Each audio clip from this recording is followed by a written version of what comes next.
ഉൽപ്പത്തി അധ്യായം 25. അബ്രാഹാം വേറൊരു ഭാര്യയെ പരിഗ്രഹിച്ചു. അവൾക്ക് കെതൂറ എന്നു പേർ. അവൾ സിമ്രാൻ, യൊക്ഷാൻ, മെദാൻ, മിദ്യാൻ, ഇഷ്ബാക്ക്, ശൂവഹ് എന്നിവരെ പ്രസവിച്ചു. യൊക്ഷാൻ ഷെബയെയും ദെദാനെയും ജനിപ്പിച്ചു. ദെദാന്റെ പുത്രന്മാർ അശൂരീം, ലത്തൂഷീം, ലയൂമീം എന്നിവർ. മിദ്യാന്റെ പുത്രന്മാർ ഏഫ, ഏഫർ, ഹാനോക്ക്, അബീദ, എൽദാഗ എന്നിവർ. ഇവർ എല്ലാവരും കെതൂറയുടെ മക്കൾ. എന്നാൽ അബ്രാഹാം തനിക്കുള്ളതൊക്കെയും ഇസഹാക്കിന് കൊടുത്തു. അബ്രാഹാമിന് ഉണ്ടായിരുന്ന വെപ്പാട്ടികളുടെ മക്കൾക്കോ അബ്രാഹാം ദാനങ്ങൾ കൊടുത്തു. താൻ ജീവനോടിരിക്കുമ്പോൾ തന്നെ അവരെ തൻ്റെ മകനായ ഇസഹാക്കിൻ്റെ അടുക്കൽ നിന്നും കിഴക്ക് ദേശത്തേക്ക് അയച്ചു. അബ്രാഹാമിൻ്റെ ആയുഷ്കാലം 175 സംവത്സരമായിരുന്നു. അബ്രാഹാം വയോധികനും കാലസമ്പൂർണനുമായി നല്ല വാർദ്ധക്യത്തിൽ പ്രാണനെ വിട്ടു മരിച്ചു തൻ്റെ ജനത്തോട് ചേർന്നു. അവൻ്റെ പുത്രന്മാരായ ഇസഹാക്കും ഇഷ്മായേലും കൂടി മമ്രയ്ക്കരികെ സോഹറിൻ്റെ മകനായ എഫ്രോൻ എന്ന ഹിത്യൻ്റെ നിലത്ത് മക്പേല ഗുഹയിൽ അവനെ അടക്കം ചെയ്തു. അബ്രാഹാം ഹിത്യരോട് വിലയ്ക്ക് വാങ്ങിയ നിലത്ത് തന്നെ അവിടെ അബ്രാഹാമിനെയും അവൻ്റെ ഭാര്യയായ സാറയെയും അടക്കം ചെയ്തു. അബ്രാഹാം മരിച്ച ശേഷം ദൈവം അവൻ്റെ മകനായ ഇസഹാക്കിനെ അനുഗ്രഹിച്ചു. ഇസഹാക്ക് ബേലഹീ രോയിക്കരികെ പാർത്തു. സാറയുടെ മിസ്രയീമ്യദാസി ഹാഗാർ അബ്രാഹാമിന് പ്രസവിച്ച മകനായ ഇഷ്മായേലിൻ്റെ വംശപാരമ്പര്യം അവരുടെ വംശാവലി പ്രകാരം പേരായി ഇഷ്മായേലിൻ്റെ പുത്രന്മാരുടെ പേരുകൾ ആവിത്. ഇഷ്മായേലിൻ്റെ ആദ്യജാതൻ നെബായോത്ത്, ഖേദാർ, അദ്ബയേൽ, മിബ്ഷാം, മിഷ്മ, ദൂമ, മഷ, ഹദാദ്, തേമ, യഥൂർ, നാഫീഷ്, കേദേമ. 12 പ്രഭുക്കന്മാരായ ഇഷ്മായേലിൻ്റെ പുത്രന്മാർ അവരുടെ ഊരുകളിലും പാളയങ്ങളിലും വംശമായി ഇവരാകുന്നു. അവരുടെ പേരുകൾ ഇവ തന്നെ. ഇഷ്മായേലിൻ്റെ ആയുഷ്കാലം 137 സംവത്സരമായിരുന്നു. അവൻ പ്രാണനെ വിട്ടു മരിച്ചു തൻ്റെ ജനത്തോട് ചേർന്നു. ഹവീല തുടങ്ങി അശൂരിലേക്ക് പോകുന്ന വഴിയിൽ മിസ്രയീമിന് കിഴക്കുള്ള ഷൂർ വരെ അവർ കൂടിയിരുന്നു. അവൻ തൻ്റെ സകല സഹോദരന്മാർക്കും എതിരെ പാർത്തു. അബ്രാഹാമിൻ്റെ മകനായ ഇസഹാക്കിൻ്റെ വംശപാരമ്പര്യമാവിത്. അബ്രാഹാം ഇസഹാക്കിനെ ജനിപ്പിച്ചു.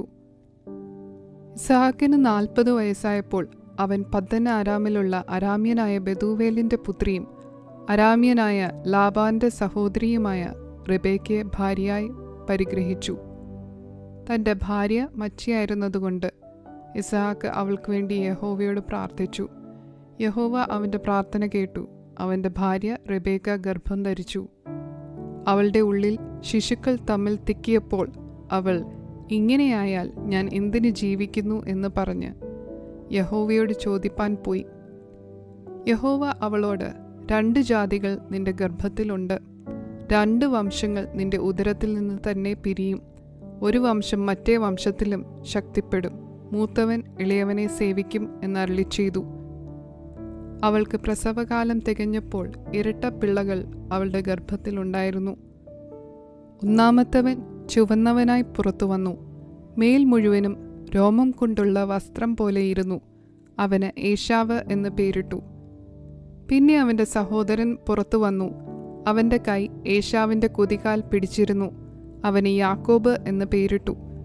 അവൾ അവരെ പ്രസവിച്ചപ്പോൾ ഇസഹാക്കിന് 60 വയസ്സായിരുന്നു. കുട്ടികൾ വളർന്നു. ഏശാവ് വേട്ടയിൽ സമർത്ഥനും വനസഞ്ചാരിയും യാക്കോബ് സാധുശീലനും കൂടാരവാസിയും ആയിരുന്നു. ഏശാവിൻ്റെ വേട്ടയിറച്ചിയിൽ രുചി പിടിച്ചിരുന്നതുകൊണ്ട് ഇസഹാക്ക് അവനെ സ്നേഹിച്ചു. റിബേക്കയോ യാക്കോബിനെ സ്നേഹിച്ചു. ഒരിക്കൽ യാക്കോബ് ഒരു പായസം വെച്ചു. ഏശാവ് വെളിംപ്രദേശത്തു നിന്നു വന്നു. അവൻ നന്നായി ക്ഷീണിച്ചിരുന്നു. ഏശാവ് യാക്കോബിനോട്, ആ ചുവന്ന പായസം കുറെ എനിക്ക് തരണം, ഞാൻ നന്നായി ക്ഷീണിച്ചിരിക്കുന്നു എന്ന് പറഞ്ഞു. അതുകൊണ്ട് അവന് ഏദോം, ചുവന്നവൻ എന്ന് പേരായി. നിന്റെ ജ്യേഷ്ഠാവകാശം ഇന്ന് എനിക്ക് വിൽക്കുക എന്ന് യാക്കോബ് പറഞ്ഞു. അതിന് ഏശാവ്, ഞാൻ മരിക്കേണ്ടി വരുമല്ലോ, ഈ ജ്യേഷ്ഠാവകാശം എനിക്ക് എന്തിന് എന്ന് പറഞ്ഞു. ഇന്ന് എന്നോട് സത്യം ചെയ്യുക എന്ന് യാക്കോബ് പറഞ്ഞു. അവൻ അവനോട് സത്യം ചെയ്തു. തൻ്റെ ജ്യേഷ്ഠാവകാശം യാക്കോബിന് വിറ്റു. യാക്കോബ് ഏശാവിന് അപ്പവും പയറുകൊണ്ടുള്ള പായസവും കൊടുത്തു. അവൻ ഭക്ഷിച്ചു പാനം ചെയ്തു, എഴുന്നേറ്റുപോയി. ഇങ്ങനെ ഏശാവ് ജ്യേഷ്ഠാവകാശത്തെ അലക്ഷ്യമാക്കി കളഞ്ഞു.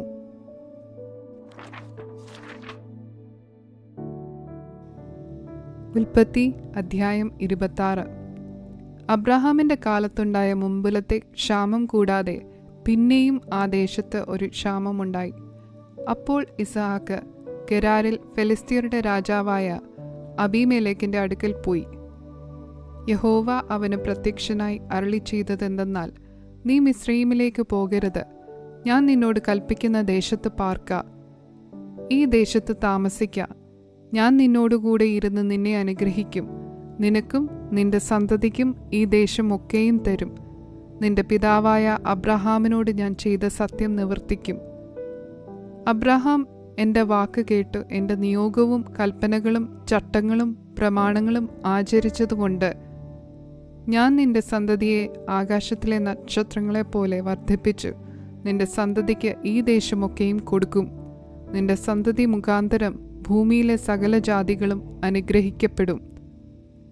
അങ്ങനെ ഇസ്ഹാക്ക് ഗെരാരിൽ പാർത്തു.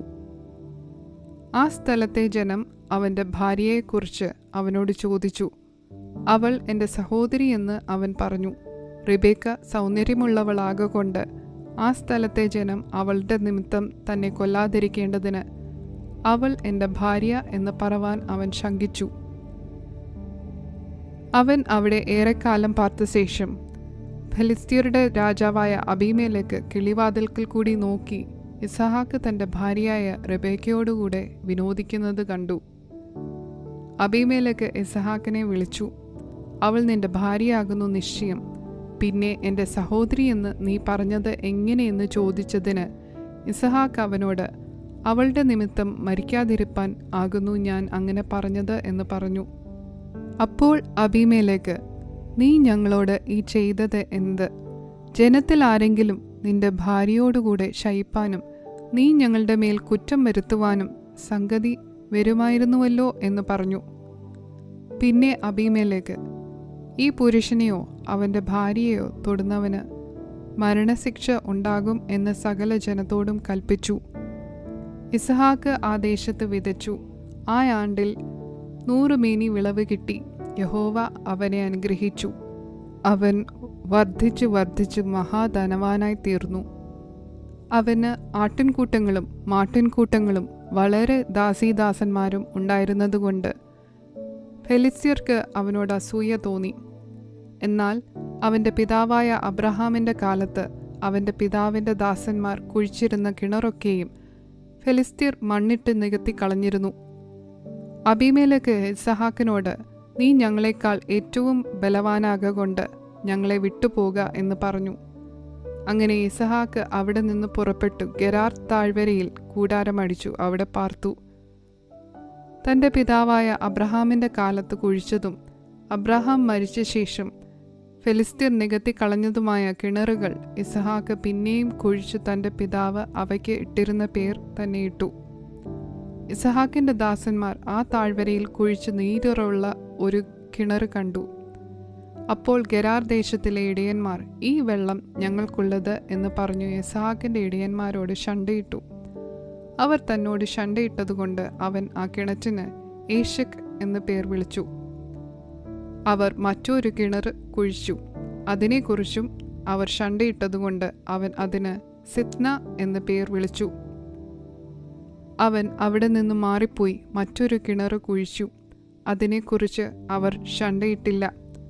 യഹോവ ഇപ്പോൾ നമുക്ക് ഇടമുണ്ടാക്കി നാം ദേശത്ത് വർദ്ധിക്കുമെന്ന് പറഞ്ഞ് അവൻ അതിന് രഹോബോത്ത് എന്ന് പേരിട്ടു. അവിടെ നിന്ന് അവൻ ബേർഷെബയ്ക്ക് പോയി. അന്ന് രാത്രി യഹോവ അവന് പ്രത്യക്ഷനായി, ഞാൻ നിന്റെ പിതാവായ അബ്രഹാമിൻ്റെ ദൈവമാകുന്നു. നീ ഭയപ്പെടേണ്ട, ഞാൻ നിന്നോടു കൂടിയുണ്ട്. എൻ്റെ ദാസനായ അബ്രഹാം നിമിത്തം ഞാൻ നിന്നെ അനുഗ്രഹിച്ച് നിന്റെ സന്തതിയെ വർദ്ധിപ്പിക്കും എന്നരുളി ചെയ്തു. അവിടെ അവൻ ഒരു യാഗപീഠം പണിതു, യഹോവയുടെ നാമത്തിൽ ആരാധിച്ചു. അവിടെ തൻ്റെ കൂടാരം അടിച്ചു. അവിടെയും ഇസ്ഹാക്കിൻ്റെ ദാസന്മാർ ഒരു കിണറ് കുഴിച്ചു. അനന്തരം അബീമേലെക്കും സ്നേഹിതനായ അഹൂസത്തും സേനാപതിയായ ഫീക്കോലും ഗെരാരിൽ നിന്നും അവൻ്റെ അടുക്കൽ വന്നു. ഇസ്ഹാക്ക് അവരോട്, നിങ്ങൾ എന്തിന് എൻ്റെ അടുക്കൽ വരുന്നു? നിങ്ങൾ എന്നെ ദ്വേഷിച്ചു നിങ്ങളുടെ ഇടയിൽ നിന്നും അയച്ചു കളഞ്ഞുവല്ലോ എന്ന് പറഞ്ഞു. അതിന് അവർ, യഹോവ നിന്നോട് കൂടെയുണ്ട് എന്ന് ഞങ്ങൾ സ്പഷ്ടമായി കണ്ടു. അതുകൊണ്ട് നമുക്ക് തമ്മിൽ, ഞങ്ങൾക്കും നിനക്കും തമ്മിൽ തന്നെ ഒരു സത്യബന്ധമുണ്ടായിരിക്കണം. ഞങ്ങൾ നിന്നെ തൊട്ടിട്ടില്ലാത്തതുപോലെയും നന്മ മാത്രം നിനക്ക് ചെയ്തു നിന്നെ സമാധാനത്തോടെ അയച്ചതുപോലെയും നീ ഞങ്ങളോട് ഒരു ദോഷവും ചെയ്യുകയില്ല എന്ന് ഞങ്ങളും നീയും തമ്മിൽ ഒരു ഉടമ്പടി ചെയ്യുക. നീ യഹോവയാൽ അനുഗ്രഹിക്കപ്പെട്ടവനല്ലോ എന്ന് പറഞ്ഞു. അവൻ അവർക്ക് ഒരു വിരുന്ന് ഒരുക്കി. അവർ ഭക്ഷിച്ചു പാനം ചെയ്തു. അവർ അതികാലത്ത് എഴുന്നേറ്റു തമ്മിൽ സത്യം ചെയ്ത ശേഷം ഇസ്ഹാക്ക് അവരെ യാത്രയയച്ചു. അവർ സമാധാനത്തോടെ പിരിഞ്ഞുപോയി. ആ ദിവസം തന്നെ ഇസ്ഹാക്കിൻ്റെ ദാസന്മാർ വന്നു തങ്ങൾ കുഴിച്ച കിണറ്റിൻ്റെ വസ്തുത അവനെ അറിയിച്ചു. ഞങ്ങൾ വെള്ളം കണ്ടു എന്ന് പറഞ്ഞു. അവൻ അതിന് ഷിബ എന്ന് പേരിട്ടു. അതുകൊണ്ട് ആ പട്ടണത്തിന് ഇന്ന് വരെ ബേർഷേബ എന്ന് പേർ. ഏശാവിന് 40 വയസ്സായപ്പോൾ അവൻ ഹിത്യനായ ബേരിയുടെ മകൾ യഹൂദീത്തിനെയും ഹിത്യനായ ഏലോന്റെ മകൾ ബാസമത്തിനെയും ഭാര്യമാരായി പരിഗ്രഹിച്ചു. ഇവർ ഇസ്ഹാക്കിനും റിബേക്കയ്ക്കും മനോവ്യസന കാരണമായിരുന്നു.